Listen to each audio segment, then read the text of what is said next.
Salut, chers combattants, chers résistants, c'est le panel du Yingi. Ce soir, j'aimerais parler de la crise anglophone et de la méchanceté du régime de Yaoundé, n'est-ce pas, de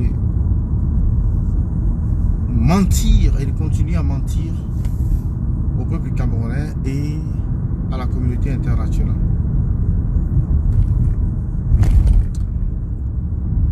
Hier, dans l'émission Droit de réponse, M. Michanga Nyamding a semblé indiquer que, en réalité, ils ne savent pas à qui ils doivent parler.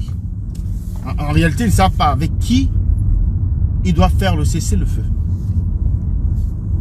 Pourtant, ils savaient avec qui organiser le grand dialogue national. Ils ont pourtant organisé le grand dialogue national avec des gens. Maintenant, ils ne savent pas avec qui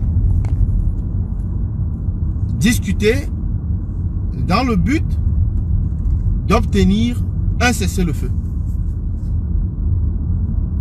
C'est quoi la vérité? La vérité dans tout cela, c'est que le régime de Yaoundé n'est pas prêt à lâcher la guerre. Le régime de Yaoundé n'est pas intéressé à finir cette guerre par un dialogue.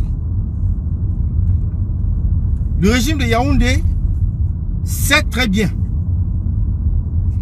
où se trouve Ayoub Tabé. Même celui-là, ils n'ont pas pu.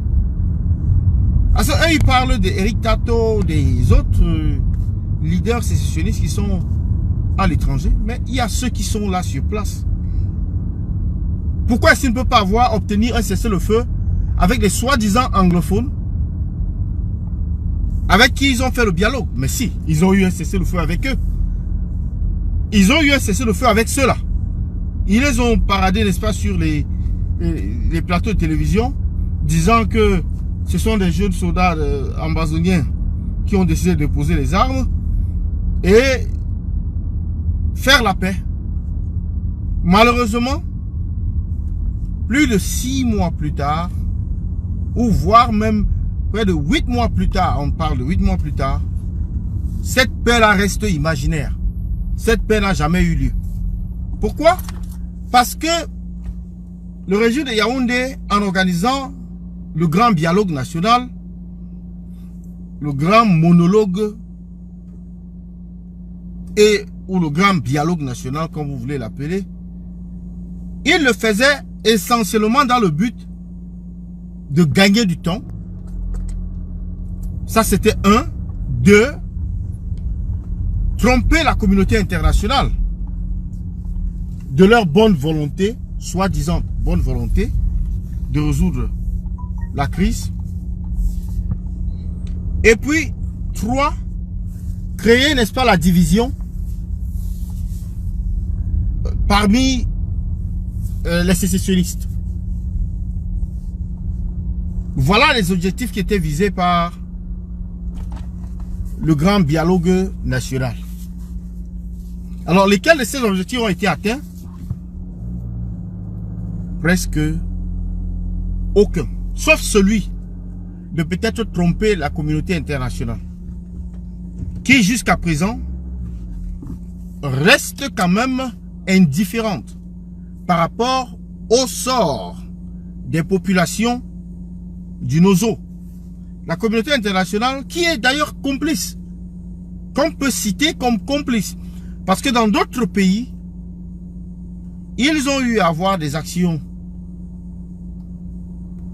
comment on peut dire ça, proactives. Ils ont eu à intervenir lorsqu'il y a des violations aussi graves des droits de l'homme. Mais on se rend compte qu'au Cameroun, c'est comme s'il ne se passait rien du tout. Et que ces populations-là étaient abandonnées à elles-mêmes. Les exactions continuent, les meurtres, les kidnappings, les viols, les vols et tout ce que vous pouvez imaginer. Les déplacements des populations, l'exode des populations, la fuite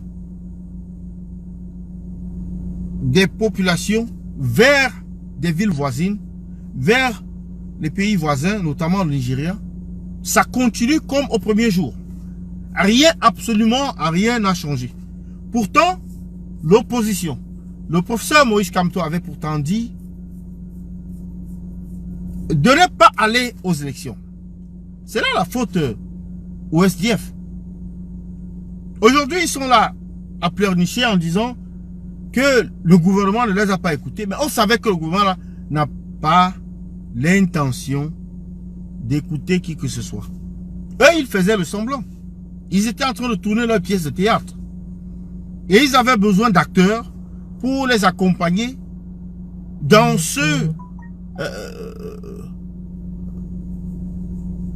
faux dialogue. Et tous ceux qui ont contribué à ce faux dialogue ont également contribué à la grande duperie dont le peuple camerounais est victime aujourd'hui. C'est-à-dire la guerre continue au Nozo. Les Camerounais continuent, n'est-ce pas, de mourir là-bas. Que ce soit du côté de l'armée, que ce soit du côté des sécessionnistes. Les Camerounais continuent de mourir là-bas pour rien. Ou alors, pour des technocrates, des dictateurs, n'est-ce pas, l'élite gouvernante de Yaoundé qui se fout pas mal du peuple camerounais. Donc, là encore, une fois de plus, chers Camerounais, le destin du peuple camerounais que vous êtes est entre vos mains. Et vous devez résolument prendre, n'est-ce pas, cette décision de récupérer le pouvoir qui est le vôtre et de chasser cette dictature, de terrasser cette néocolonisation française, de couper les chaînes, n'est-ce pas, de, comment on peut dire ça, les chaînes de la dépendance politique que le Cameroun a vis-à-vis de la France. Et même les chaînes économiques que le Cameroun a vis-à-vis de la France. Et quand on parle d'économique, là on parle du franc CFA. Et notamment des entreprises françaises qui exercent au Cameroun sans payer des impôts comme il se doit. Donc, j'ai vraiment beaucoup apprécié hier la sortie du docteur Okala Ebode qui a bien corrigé M. Messanga Yamding sur le plateau de droit de réponse. Parce que vous savez, c'est M. Messanga Yamding qui fait semblant de se plaindre ou d'accuser certaines personnes de venir dire des mensonges sur les plateaux de télévision, sur Monde Vision, alors que lui-même, il est le patron, le chef menteur. Pourquoi est-ce qu'il est le chef menteur? Monsieur Messanga Yamding dit que ce qui se passe à la vallée du Thème est inacceptable, mais ce n'est pas le tribalisme. Il dit qu'il ne faut pas politiser la chose, mais la chose elle-même elle est politique. Lui, il enseigne la politique. Il est un agrégé en politique. Il est sur le plateau de droit de réponse en tant qu'un représentant du RDPC. Donc, c'est politique. D'où en vient-il qu'ils disent donc que il ne faut pas politiser la chose? Mais non, la chose est politique. Le problème anglophone est un problème politique. Le problème de la vallée du Thème, c'est un... Pardon, il dit que c'était pas le tribalisme. Là, au Nozo, il dit que ce n'est pas un problème politique. Là-bas, à la vallée du Thème, il dit que ce n'est pas du tribalisme. Que chasser quelqu'un à cause de sa tribu, ce n'est pas du tribalisme. Or, c'est lui qui a dit que lui n'aime pas être au plateau avec des menteurs. Donc, vous voyez comment le menteur, lui, il se comporte, le bandit se comporte. Il vient d'abord, il accuse, il commence par accuser les autres. Donc, comme ça, on ne peut jamais l'accuser. C'est une malhonnêteté assez flagrante que les Camerounais aujourd'hui doivent être à même de rejeter, de combattre. Comment est-ce que les chefs de village viennent et disent qu'on ne veut pas donner nos terres aux halogènes? Nous sommes contre le fait que des halogènes viennent prendre nos terres. Mais eux, ils considèrent comme halogène un Camerounais qui est né dans une autre région. Oh, les halogènes, c'est des gens qui sont hors de la communauté.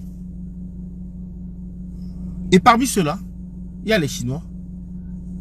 Il y a même une société, nous dit-on, ivoirienne. Mais non, ils n'ont pas considéré ceux-là comme des halogènes. Ils n'ont que pris un Camerounais qui voulait investir dans son pays pour, n'est-ce pas, résigner son contrat, pour, n'est-ce pas, détruire ainsi un projet qui avait pourtant été validé. Aujourd'hui, sur Equinox Soir, le représentant du RDPC disait que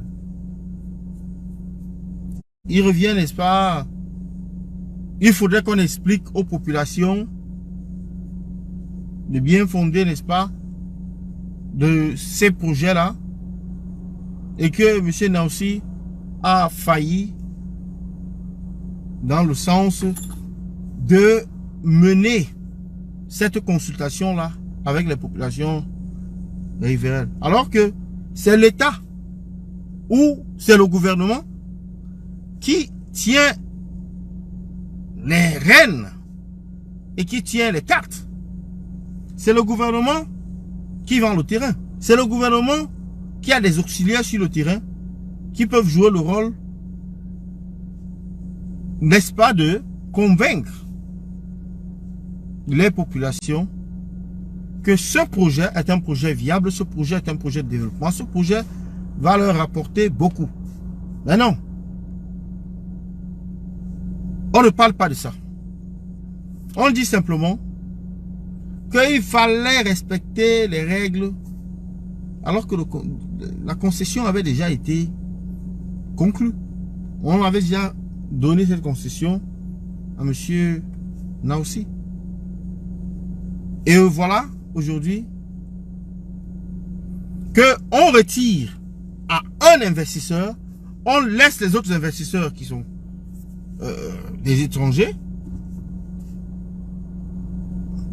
et on refuse à un Camerounais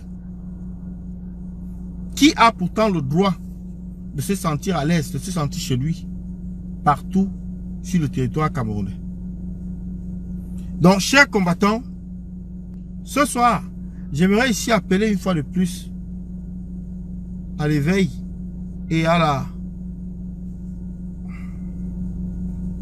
la prise de conscience des populations camerounaises qui doivent comprendre que l'État ou le gouvernement en place ne les calcule même pas. Ce gouvernement-là s'en fout d'eux.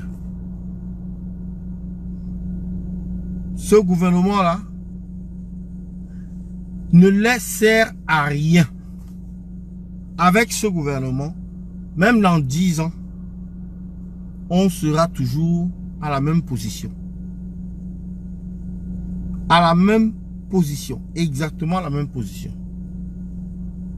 Donc, j'en ai terminé pour ce jour. Je vous salue tous, pour tous ceux qui ont participé à l'espace direct. C'était le baleine de Yingui. Merci, bye bye. Bonne soirée et à bientôt. Partagez la vidéo et laissez vos, n'est-ce pas, votre opinion sous forme de commentaires. Et puis bon, bonne soirée une fois de plus et à demain. C'était le baleine de Yingui. Bye bye.